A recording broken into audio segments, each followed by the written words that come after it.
안녕하십니까, 김 팀장입니다.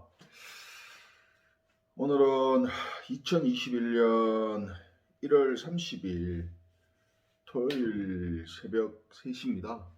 보통 제가 새벽 3시에서 4시쯤에 일어나는데 오늘 또 한 3시쯤에 기상을 했고요.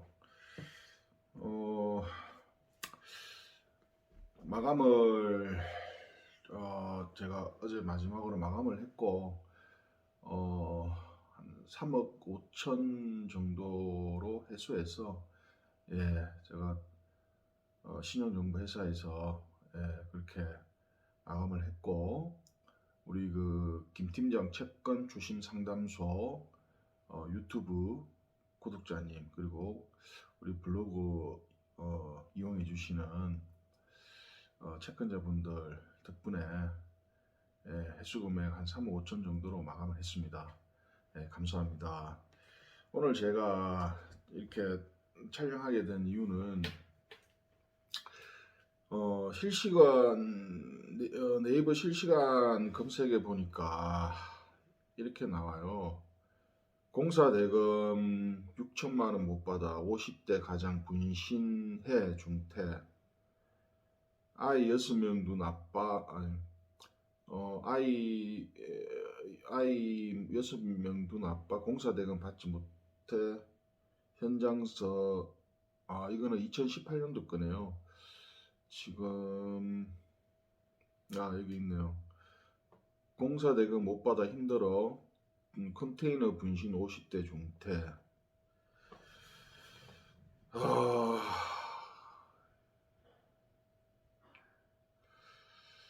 지금 밀린 공사 대금 6천만 원을 받지 못해 너무 힘들다며 극단적 선택을 암시하는 말을 남긴 것으로 전해졌다. 그래서 결국은 이분이 하청업체 일을 하고 공사 대금 6천만 원을 못 받아서 분신을 한 걸로 보이고요. 여기 있네요. 아이가 셋인데 50대 가장 밀린 공사 대금의 분신. 전주에서 수천만 원에 달하는 공사 대금을 못 받아서 분신 후 중퇴하고 컨테이너 사무실에서 인화물질 경고 불을 질렀다. 지인에게 유서도 써놨고 더는 살 수가 없다면서 이렇게라도 해야 세상이 억울함을 알아줄 것 같다고 말하고 전해졌다. 저는 이 대목에서 제가 신용정보에서 한 20년 가까이 지금 일하고 있던 우리 구독자님도 알고 계시죠? 신용정보회사 중에서 고려신용정보라는 채권 추심 회사에서 2004년도 입사를 해서 지금까지 하루에 직업 단절 없이 일을 하고 있는데, 이런 기사를 보면은 이게 실제 우리나라에서 채무자 조사 그리고 채무자에게 직접 돈을 받아오는 추심 행위를 신용관리사들이 일을 하고 있죠. 근데 이분은 이게 지금 이런 국가 시스템을 좀 몰랐었는지, 만약에 이게 보면은 A씨 지인은 2019년부터 동생이 빌라 건축에 참여했는데 업체로부터 6천만 원을 받지 못했다면서 아이가 셋이나 있는데 그동안 얼마나 힘들지. 그래서 이분은 그 건축에 참여했고 6천만 원을 못 받았고 지금까지 돈을 변제를 전혀 못 받은 상황에서 이런 극단적인 저거를 한 것 같아요. 이 가장이 아이들 셋 키우면서 돈 6천만 원의 돈은 천문학적인 돈이라고 볼 수 있거든요. 실은 이게 돈이란 것은 저는 그게 상황에 따라서 엄청 커질 수도 작아질 수 있다고 저는 돈이라고 생각하는데, 이렇게 가장들이 지금 현재 대유행 시대에 6천만 원을 못 받아서 이렇게 엄청난 고통을 가지고, 그리고 그 죽음에 있어서 가장 힘든 게 분신이라고 하더라고요. 근데 이렇게까지 하는 지금 현재 상황이 너무 안타깝습니다. 제가 국가공인신용관리사 자격증을 2006년도에 땄는데 이 국가공인신용관리사로서 이런 기사를 볼 때마다 참 이게 가슴이 많이 아픕니다. 이분은 이런 신용정보회사라든지 이런 국가 시스템이나 이런 것도 있는 것을 참 왜 몰랐을지. 공사대금은 그 판결문이나 공정정서 없어도 계약을 가능합니다. 위임 계약이 가능하거든요. 공사대금은 상거래 채권이라고 보기 때문에. 일반 개인 채권은 판결이나 공정이 있어야 되지만 공사대금은 없어도 되고, 그리고 또 저같이 김 팀장 채권 추심 상담소 유튜브 구독자는 또 채무자 조사비나 선고를 받지 않고 뭐 일반 누가 이제 뭐 착수금이라든지 뭐 이렇게 말하는데 실제는 채무자 조사비고, 그리고 김 팀장이 움직이는 뭐 비용이나 뭐 기름값이나 이런 거 일체 받지 않습니다. 그래 뭐냐면은 이 자기 돈 공사대금 못 받았으면은 이렇게 사건을 의뢰를 해서 최대한 빨리 좀 해소할 수 있는 그런 시스템도 있거든요. 물론 지금 현재 제가 20년 가까이 일을 하면서 우리나라 지금 현재 법 체계나 이런 게 채무자에게 좀 유리한 법들도 굉장히 많고, 그리고 그로 인해서 대한민국에서 본인의 돈을 못 받아서 피눈물 흘리는 채권자도 굉장히 많습니다. 제가 20년 가까이 경험한 사실이고요. 예를 들어서 채권자는 채무자에게 돈을 받아야 되는데 채무자가 어디서 무슨 일을 하는지 그 자체를 우리나라에서는 지금 제가 알기로는 일하는 직업이 어디서 무슨 일을 하는지 그 자체를 법적으로 아마 확인할 방법이 없는 걸로 알고 있습니다. 물론 제가 잘못 알고 있을 수도 있지만 뭐 합법적으로 어디서 일할 수 있는지 뭐 그걸 확인할 수 있는 방법이 아는 분들은 제 채널에 댓글을 좀 달아주시면 감사하겠습니다. 제가 지금 알고 있기로는 채권자가 채무자한테 돈을 받기 위해서 이 사람이 무슨 일을 해서 어떻게 돈을 벌고 있는지 그 자체를 알 수 없는 시스템으로 제가 알고 있습니다. 대한민국 법으로 인해 제가 법적으로 봤을 때 제가 말이 틀렸으면 댓글 달아주시면 감사하고요. 저도 모든 것을 다 안다고는 말할 수 없으니까. 그리고 가장 중요한 것은 지금 현재 저는 이렇게 생각합니다. 대한민국이 언제부턴가 사기꾼이 넘치는 세상으로 변해가고 있는 듯한 모습도 보입니다. 큰 사기, 이게 지금 여러 가지 시스템을 보시면 알겠지만 정말 큰 사기꾼들은 자기가 뒤에서 조종, 제압, 통제를 하면서 법인이면은 법 인격 뒤에 숨어서 어떤 직함이나 명함, 이사진 그런 등록된 그런 직함 없이 실제 배후 조종하면서 그렇게 회사를 움직이는 사람들이 굉장히 많고요. 그렇게 되면은 일반적인 법체대에서는 실사장을 잡을 수 있는 방법이 거의 없다고 보시면 돼요. 그거를 점거를 하고 정빙하고 녹취를 떠서 하기는 일반인들이 하기는 실제적으로 불가능합니다. 그리고 우리가 신용정보회사에 일하는 채권 출신원들이라도 그것을 하나하나 증거를 찾고 하는 것도 본인의 매몰 비용과 기회 비용으로 인해 가지고 굉장히 힘들다고 보고요. 예를 들어서 정말 악착같이 마음 먹고 뒤에서 조종하고 배후에서 움직이는 실사장을 잡겠다고 해서 매일 동선을 체크하고 하고 하면 그건 실제 거의 불가능하고, 요즘 현재는 법인을 가지고 장난을 많이 치는 세상이 됐습니다. 예를 들어서 법인을 여러 개 만들어서 하나는 영업법인, 하나는 적자법인, 하나는 흑자법인, 또 다른 하나는 페이퍼 컴퍼니, 그렇게 만들어서 법인은 법인격이 있기 때문에 그런 식으로도 장난을 치고, 그리고 실사장은 어떤 사회적 이슈화가 되지 않으면은 실사장을 찾아서 뭐 수사를 하고 검찰이 동원되고 하는 거는 극히 일부분이죠. 사회적으로 큰 이슈화가 되면은 국가 시스템에서 매스 메디어도 많이 이렇게 확인을 하고 하더라고요. 근데 지금 현재에서는 우리나라 시스템에서는 이런 억울한 여기에 보면은 억울한 이런 채권자들이 처음에 진입 장벽을 많이 없이 이렇게 할 수 있는 거는 신용정보회사가 있거든요. 그래서 신용정보회사의 그 담당자를 추심 담당자를 저는 이제 고려신용정보에서 고려신용정보는 영업 파트와 추심 파트로 나눠져 있는데 저는 추심 팀장입니다. 직접 채무자 조사도 하고 그리고 그 조사한 것을 가지고 추심을 하는 사람입니다. 그래서 추심 담당자를 잘 만나야 됩니다. 왜냐하면 담당자가 모든 것을 일을 하기 때문에 그렇습니다. 그래서 이런 분들이 좀 이렇게 공사대금 못 받는 거는 신용정보회사나 이런 것을 통해서 담당자를 잘 만나서 이걸 또 상의를 해보고 이렇게 하시지 이거를 이렇게 극단적인 선택을 했다는 뉴스가 지금 실시간으로 제가 올라와서 봤거든요. 실은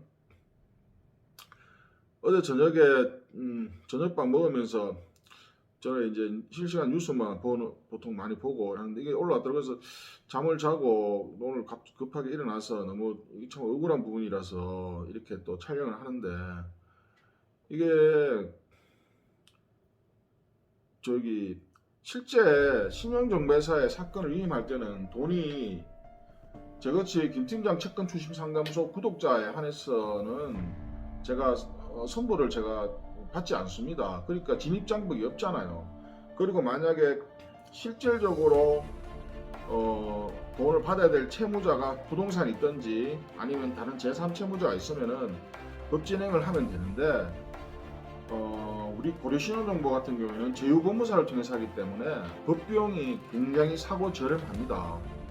뭐 부르면 부른 대로 뭐 값이고 그렇지 않고요. 계산서 딱딱 끊어드리고 가격도 굉장히 사고 실제 법무사 비용도 거의 뭐 엄청 삽니다. 그래서 이런 진입장벽이 낮은 업체를 이렇게 이용을 해서 이런 억울함을 당하면 안 되죠. 이게 얼마나 억울했으면 이렇게 했나 싶은 생각이 들고 여기 밑에 지금 댓글 보니까 공사 대금 체불한 놈들 끝까지 죽여서 받아내야 되면 그게 안 되면 죽여버려야. 제가 진짜 이 채권 추심 일을 하면서 참 이런 심정이 한두 번이 아닙니다. 이거 누가 댓글 잘 다루셨네요. 어디 건설이야 조사해서 까발려라 대표 차고 집이고 다 압류해야지 분명 지 자식들은 편하게 살 거다 나쁜. 이게 어떻게 뭐 자기 대표 개인 차 집 개인 재산 압류 못합니다. 우리나라는 이게 할 수도 없고요. 법인격이 있고 뭐 법인 대표가 뭐 개인 각서를 써줄 일은 만무하고 그거 할 수가 없습니다. 뻔하게 이렇게 그걸 알더라도 법적으로 현재 그렇습니다. 이게 또 여기 댓글을 보면은 아버님 마음은 100번 이해하지만 그래도 가장만 바라보며 크는 아이들 셋과 아내분은 어떻게 하시고 선택을 하셨습니까? 마음고생 너무 심하셨던 만큼 회복되시면 잘 달래시면 깁니다. 그리고 여기도 댓글이 있네요. 남의 돈 떼어먹는 것들은 삼족이 멸함과 동시에 그 당사자는 머리통을 깨버려야 합니다. 이건 나 댓글 누군지 몰라도 시원하게 댓글 적으셨네요. 이게 제가 일을 하다 보면은 정말 사기꾼이 많아요. 우리나라가 사기꾼 천국이 되어가고 있는 세상인 것 같아요. 사기꾼 천국. 과거에는 국가 경제 발전과 이런 것을 목적을 위해서 법인을 그냥 신고만 하고 법인 자본금도 그렇게 보지 않고 법인을 만들 수 있게 지금 되어 있잖아요. 지금 현재는 우리나라가 개발도상국에서 선진국에 지금 들어섰거든요. 김 팀장은 현재 이렇게 생각합니다. 개발도상국일 때는 교육 자체도 주입식 교육을 해서 빨리빨리 해서 이렇게 했고, 지금 현재는 교육 시스템 자체도 주입식에서 어떤 사고를 생각하고 어떤 창의적인 그런 교육으로 저는 바꿔야 된다 생각합니다.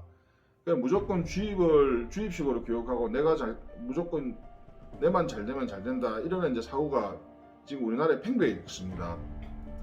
예, 저는 그렇게 생각하고요. 이게 참 이게 역사적으로 가면 좀 길다고 저는 생각하는데, 일제시대 밑에서부터 일단은 여러 가지 그런 역사적인 그런 정의를 세우지 못하고 지금까지 내려왔고, 어떤 그런 가치관적인 부분에서 현재 뭐 사기를 쳐서 돈을 벌면 그것도 성공하는 거라고 생각하고 있더라고요. 어떻게 놈을 사기쳐서 자기가 이득을 보면은 그게 성공하는 삶이 저는 아니라고 저는 생각하거든요. 제가 20년 가까이 이쪽 일을 하면서 지금까지도 그거는 바르지 못하죠. 그래서 여기 지금 적어놨네요. 남의 돈 떼먹은 것들은 삼족이 멸함과 동시에 그 당사자는 머리통을 깨버려야 함. 진짜 이분은 시원하게 말씀하셨습니다. 지금 제가 경험한 거로는 이렇게 채권자들 중에 자기 돈을 못 받아서 피눈물 흘리는 채권자들이, 그리고 사회에서 가장 밑바닥으로 떨어진 채권자들이 굉장히 많습니다. 이분들을 구제를 해드리려고 제가 국가공인신용관리사로서 어떤 그 의무와 권리가 있는 거 아닙니까? 이쪽에 합법적으로 채무자도 조사하고 합법적으로 채권 추심할 수 있고, 그러면 저는 어떤 의무가 있다고 생각하거든요. 그런데 이 지금 우리나라 법적 체제가 채무자를 보호하는 그런 그 시스템이 굉장히 많습니다. 물론 채무자에 따라서는 약자 보호의 원칙에 따라서 보호해 줄 분도 반드시 있어요. 계시고 어떻게 할 수 있는 사람들이 있습니다. 그런 사람들 위해서 회생이나 파산 제도를 만들었는데, 실제적으로는 그것도 돈이 있어야지 그런 것도 알아보고 이렇게 하거든요. 근데 그걸 악용하는 사람이 굉장히 많아졌고, 그래서 좀 이렇게 채권자 권리가 좀 강화되는 세상이 저는 됐으면 합니다. 예, 이게 뻔하게 보이는 실사장에 따로 있는 것들이 굉장히 많아요. 법인 같은 경우에는 더 그렇고, 일반 개인 같은 경우에는 뭐 개인이 특정화되어 있으면은 뭐 그거는 특정화되지만, 실제 김 팀장이 이제 상거래 채권을 이렇게 많이 다루다 보면은 법인 채권이 굉장히 많은데, 기업 또는 법인 채권이 사업자 채권이잖아요. 근데 그런 것들은 뭐 여러 가지 법인 만들어서 이렇게 장난치고 하는 그런 업자들이 많고, 그리고 기름밥 먹고 그 열심히 일하는 그런 우리 채권자들이 뭐 속수무책으로 당합니다. 진짜 속수무책으로.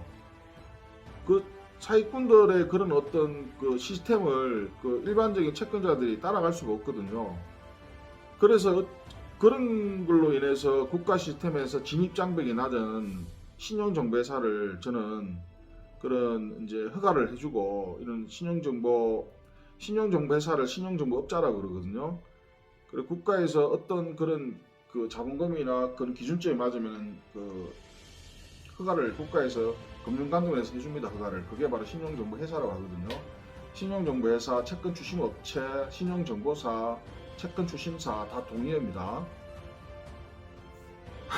그래서 이런 채권자들이 이런 얼마나 억울했으면 그래. 이런 극단적인 생각을 하셨겠나 이 말이죠.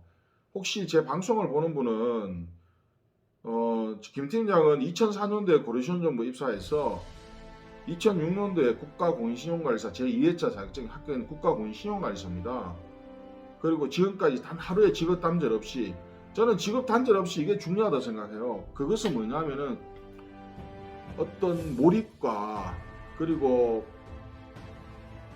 어떤 자기만의 세상에서 엔트로피의 법칙이 저는 적용된다고 보거든요. 그렇기 때문에 진짜 단 하루의 직업 단절 없이 이쪽에서 일을 하고 있습니다, 제가. 그래서 혹시 제 방송을 보는 분들은 이런 억울한 분이 계시면은 저한테 연락을 주세요. 주시면은 제 댓글에 보시면 알겠지만 제가 한 말은 저는 지킵니다. 저는 반드시 지키고요.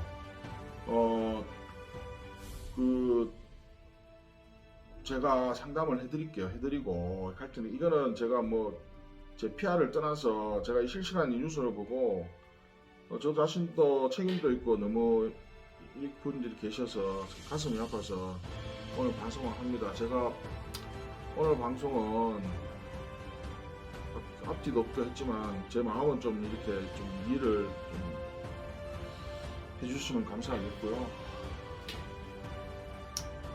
우리 구독자님들도 있고 또 제 방송을 본 이런 억울한 채권자분은 김 팀장에게 녹화한다는 심정으로 연락 주십시오. 연락 주시면은 제가 성심성의껏 저기 봐드리겠습니다. 봐드리고 국가 시스템이 아무리 좀 채무자에 유리한 부분이 있더라도 또 20년 가까이 일한 경험과 어떤 기술적인 노하우는 또 반드시 있거든요. 그것을 최대한 활용하면은 좋은 결과가 날 수도 있습니다. 그러니까 이번에 김 팀장이 1월달에 제가 지금 어제 말일날 회수한 금액은 한 3억 5천, 3억 6천 정도 회수를 했습니다.